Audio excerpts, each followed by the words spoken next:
We want to take a look at what you're waking up to as far as newspapers are concerned. But before we do that, let me just introduce my guest to you. Of course, seated on my immediate right is Honorable Bernard Kituru, who is the Member of Parliament, Nandi Hills. Thank you so much for making time. Thank you very much, sir. Watu wa Nandi wanasema nini bwana? Wako salama kabisa. Wametuma salamu ya Happy New Year to all Kenyans who are watching us this morning and all viewers across the globe. Okay, thank you so much. Seated next to him, of course, we have Julia Cheget, the political analyst. Hello, Julia. Good Happy morning New Year. and Happy New Year. How is 2025 so far? Excellent. We hope it to be an awesome year. Yeah. Yes. All right. Yeah. New Year resolutions? Yeah, there are quite a number of them. And of course, carrying through the 2024, the ones that we never achieved. So they, you know. Okay, so you're carrying them over to 2025. Yes. All right, of course, and we have Honorable Peter Masaria, Member of Parliament, Suna East. Thank you so much for making time. Suna West, I beg your pardon. Thank you so much for making time this particular morning. And yes, I do want us to take a look at what you're waking up to. We start with the People Daily, and this is what the newspapers are saying, how the taxman is drinking your money. This is the thing. Opulence. While President William Ruto has been calling for fiscal discipline, KRA plans to spend millions on luxury as taxpayers pay through the nose. This is a story on page 4 of the People Daily. Now, look at this. 55 million has been allocated office tea, 3 million long life milk, and 2 million on sugar. Separately, 14 million on air ticket for directors and 8 million for air travel expenses, 83.5 million on mobile airtime, and drinking water has been allocated 13.6 million, 66 million on trade conferences. Of course, this is a story on page 2 or page 4, that I beg your pardon, of the People Daily. And another story making headlines on this particular newspaper is Ruto allies plan to counter Kalonzo Musyoka. This is also a story on page 7 of the People Daily. Gachagua back has called for inquiry into abductions, a story on page 5 of these particular newspapers. And Gusii community readies for Matiang'i 2027 contest. Of course, a story on page 8 of the People Daily. They are taking a look at what is happening in the political world, whereby we are readying ourselves for 2027. Of course, different political formations are starting to show. All right, let's take a look at also what you're waking up to on other newspapers. And you're talking about the Daily Nation. Top story on the Daily Nation is men who owe us answers. And of course, the photo of Kipchumba Murkomen and IG Douglas Kanja. Of course, they're expected to appear in court to answer questions on the issues to do with abductions and those that had disappeared where they were. On the Standard, we are talking about abductions. What does this man know? The photo of the man on this particular newspaper is IG of Police Douglas Kanja. And of course, the faces of those who had been abducted and reunited with their families down there. And of course, Taifa Leo says, akataa kufiata mdomo.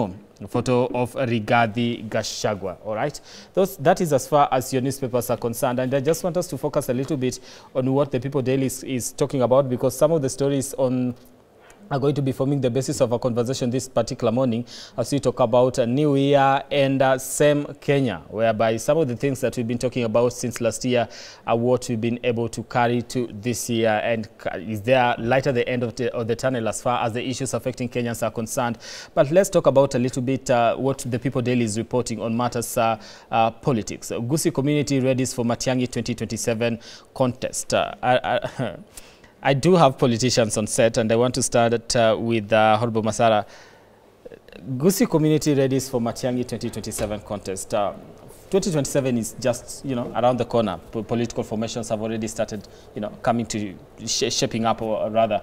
And this seemed to be one of the things that people have been talking about. It doesn't really come out clearly, but seems to be out there when it comes to matters politics in the corridors of, in the political corridors. What have you heard so far as this is concerned? Actually, first, you didn't give me opportunity to greet people. I'm greeting everybody good morning. And good morning and Happy New Year. Happy New Year. I'm sorry about that. Year of hope. Yes. Yeah. Year of God's blessing. Yeah, it's going to be a very different year. What is going to make it different, though? Because our title on the poster said that it was a question, New Year, same Kenya, or something like that. Actually, the truth of the matter is, I'm somebody who is optimistic. I'm not a pessimistic. I believe my tomorrow will be better than today. So when 2024 was bad, 2025 is going to be good, because I'm a Christian. I believe when you are in the desert, after the desert you are going to go to cross to Canaan. So because desert was 2024, 2025 I believe is going to be our Canaan as Kenyan. God is going to work our ways out, and our leaders in the issue of governance is going to improve so that the Kenyans can feel they have leaders. So 2025 is not here where we can tell people that things are going to be bad. We must give, you know, hope carries people long distance.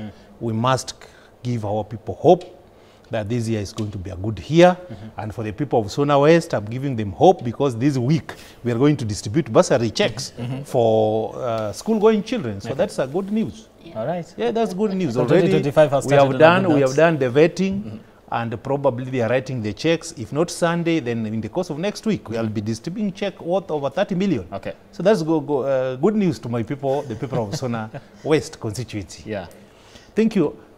The issue of Matiang'i, like any other, can be discussed, and the Gusii community should be ready for it should not be Gusii, it should be Kenya. Any other person can contest, because the law is very clear. So we should not talk of Gusii leaders meet to plot Matiang'i bid for 2017, which is okay.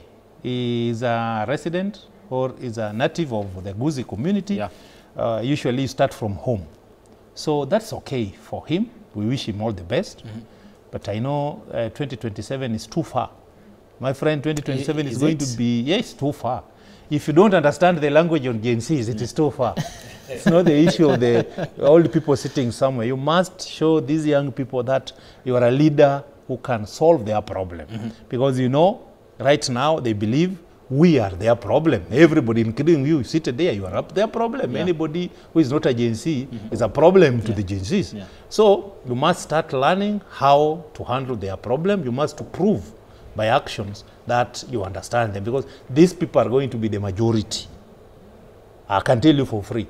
These are not young people of 202, of 207, of 2013, 2017, where they were majority, but they are not, they don't have ID. The 2027 young people are going to have ID, because ID is no longer being used for voting alone. If you want to borrow money, for laser, what, you must have ID. So these people are going to vote. And then they have been sensitized that their problem can be solved with the leadership, the issue of governance. So they'll participate, actively participate on the issue of governance. So they are going to be the majority who are going to elect leaders, starting from MCA to the presidency. So we need to start preparing ourselves so well as a country that there's a revolution. This is a revolution where there is no guns, but there are phones, IT. These people communicate, they are partyless, they are tribeless. So understanding them is a big problem. So you must learn their language. You must go back to the university and learn their language. Are you learning their language in your constituency? Of course, that's what I do 24 hours.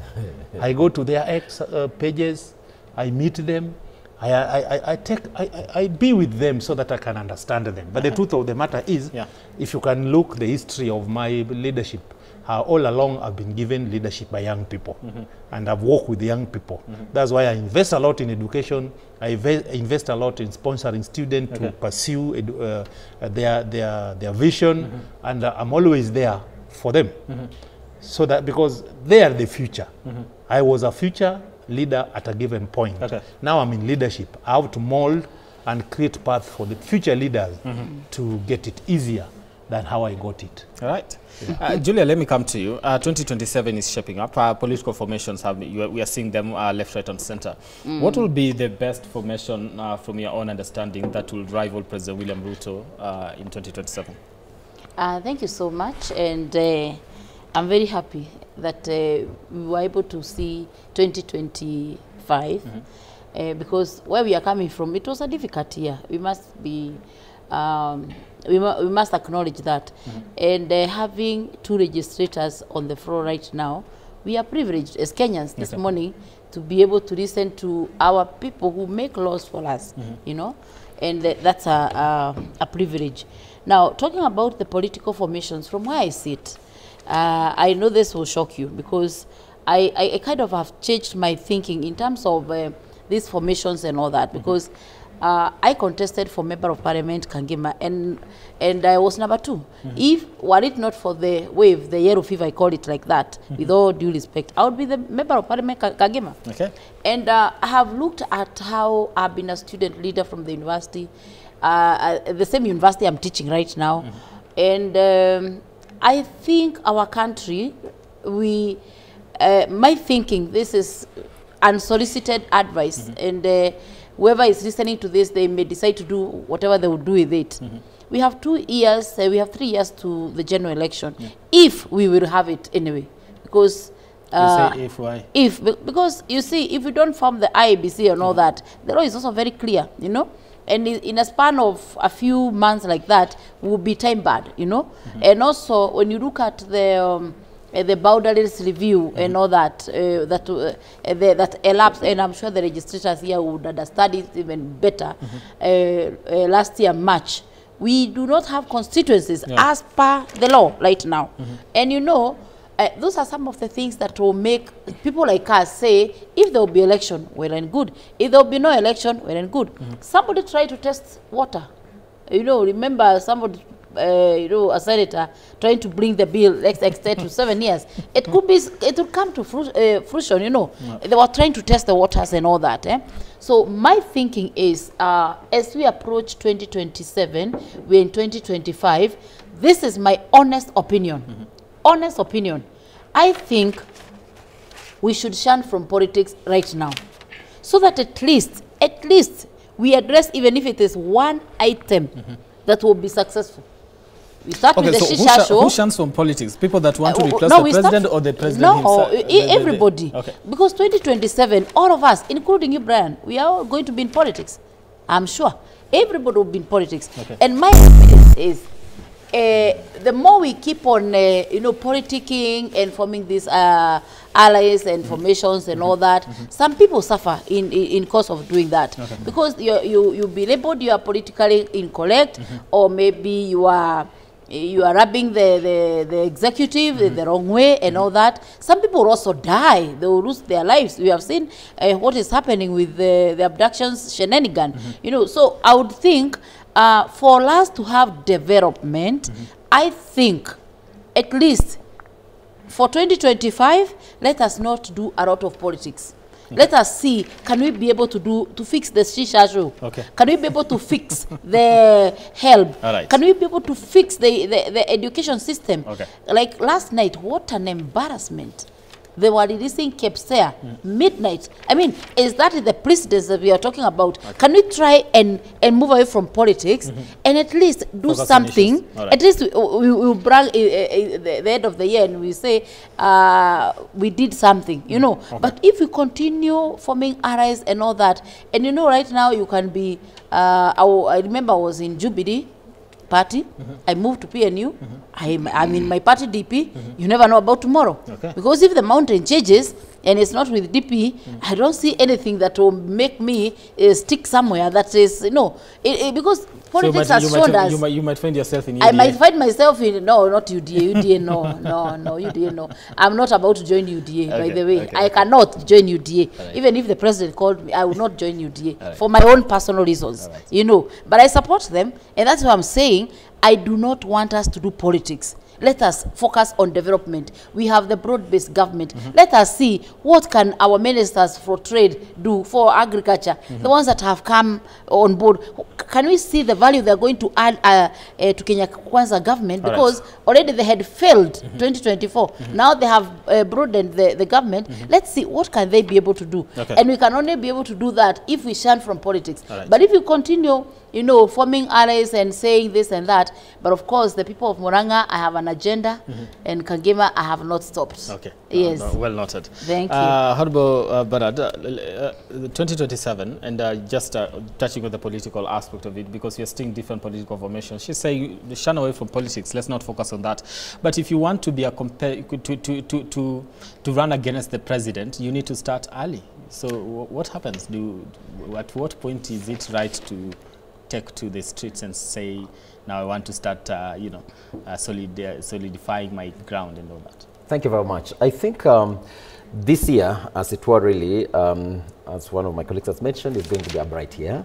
There have been quite a challenges in the past, but the beauty of it all is we've always overcome. When we came into power, there were the challenges of the, you remember when people were wearing figures in their heads, and government had to take a deliberate decision. And I, you know, when my sister was speaking here, I wanted to remind her that there are some of the achievements that government has done. For instance, matters of food security, you know, interventions on issues of, say, subsidizing fertilizers, and we were able to see a direct effect and impact of the same, where the food production increased from 42 million bags to, I mean, from 36 million bags to 42, and now we are taking 75. The prices of unga came down. So what did that what did that do to the economy? We were able to have people now able to afford, you know, some of those very basic meals. You know, they were quite affordable. When you, particularly from the agricultural sector where I come from, when you look at the sugar subsector now, I was speaking to a number of CEOs yesterday, there is, you know, that sector is now blossoming up.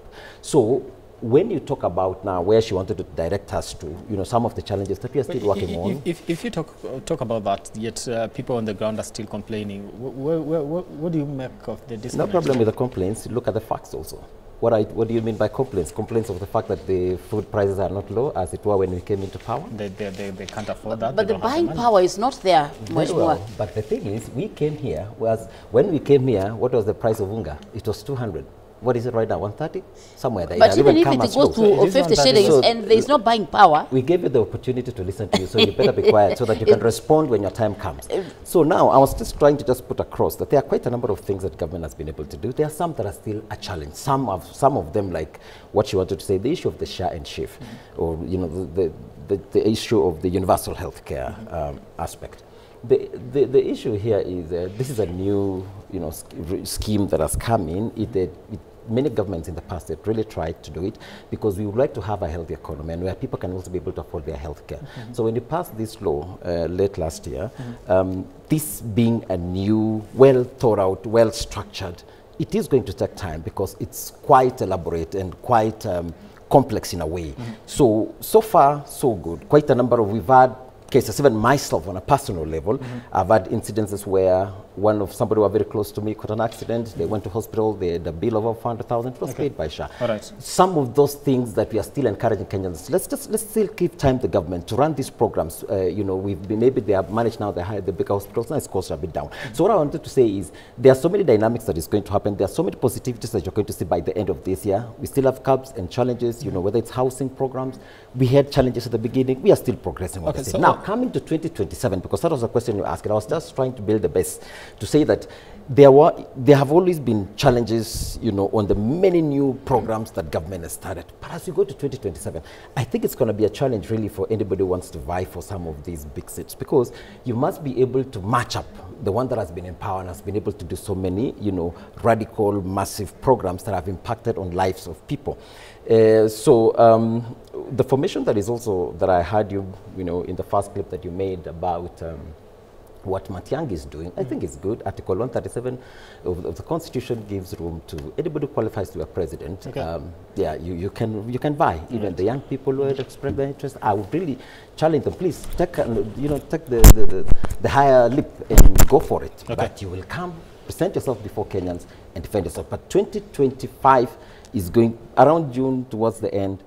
Now, there are so many political alignments that is going to happen towards 2027. Finally, I'd like to also remind Wakili here that there is no development that happens without politics, because we have to discuss, we have to talk about them. It has to come to parliament. That's where politicians is. There's a law that has to be put in place for some of these things to be done. So expect more of political engagement as we go ahead. All right, so we are not saying goodbye to politics at the moment. No, I actually agree, but we all live in this country, and the panel that is here, all of us here, we may not be suffering what the common Mwananchi is suffering. And that is the truth. Because I was in the village over Christmas, and I actually, this morning, I came from Kagema, this morning. And I can tell you, as much as the unga is about 100, call it even 50 shillings, so long as we do not have the buying power, so long as we don't have the buying power, even if you give it for 20 shillings, it will not be, we will not say that we are food secure. You know, it is interesting to to say that we had the subsidy for the fertilizers, and it was a fake fertilizer. It even costed one of the CS. No, Mheshimiwa, we agreed now in the principle. You let me speak. You should not be allowed to speak to no. battle falsified information. No, but the CS was actually removed from his job because that was the main idea. That was the main issue why he was removed from that. Wherever that fertilizer came from, it was fake. I saw it myself. I'm a farmer. Yeah. And therefore, I saw that fertilizer. It was not a widespread thing. It was just we agreed there was a problem. There was a problem, but not the entire of the fertilizer. Yes, but so long as there is a drop of blood in the water, the water can never be the same. It can never be clear again. So long as we have a drop, you know. So that is what we are saying. That's why we are saying we cannot say we are still food secure. Our country, our county Murang'a. Let me give you a very interesting scenario. Our county Murang'a, where I come from, do you know at some point, I know of some people who were actually trying to slaughter a monkey to be able to eat as food. Okay. You know, and it's not a new thing. It has happened in the past. Now there are some people who are caught the other day. I mean, we cannot say we are food secure. From where I see, this is because they can't afford the basic things. They cannot afford the basic things. Life was very hard. We can only say we are going to recover 2025, and that is why we are saying we are on an upward trajectory, unlike last year where we were on a downward trajectory. Good. Let me give Honorable Peter Masara an opportunity to respond to this before I take a break. Yeah. We can't stop politics. Then why are we being paid? No, you are paid to do what? Just a moment. But for the people who are not in parliament, they should stand from politics. We give you time. Look at least, can you imagine if you have somebody, who actually is competing against you, let us give you time. Let us give you time to be able to work. Just a moment. And then we can judge you 2027. Just a moment before I want to take a break. My sister here to each and everyone opportunity to speak. If we start speaking, every one of us, then there'll be no conversation. I talked of we must politic. What is politics? We have constructive politics and destructive politics. So constructive politics is throughout. Because after all, politics is about resources, distribution of resources. Okay? Politics is about power. Politics is about human being. Politics is about governance. So when you tell us to stop all these, you can't even here, even where we are seated, it is politics. We are doing politics. What is there is we must separate constructive politics and destructive politics. Me, I'm happy at the trajectory this country is taking. First, from the president.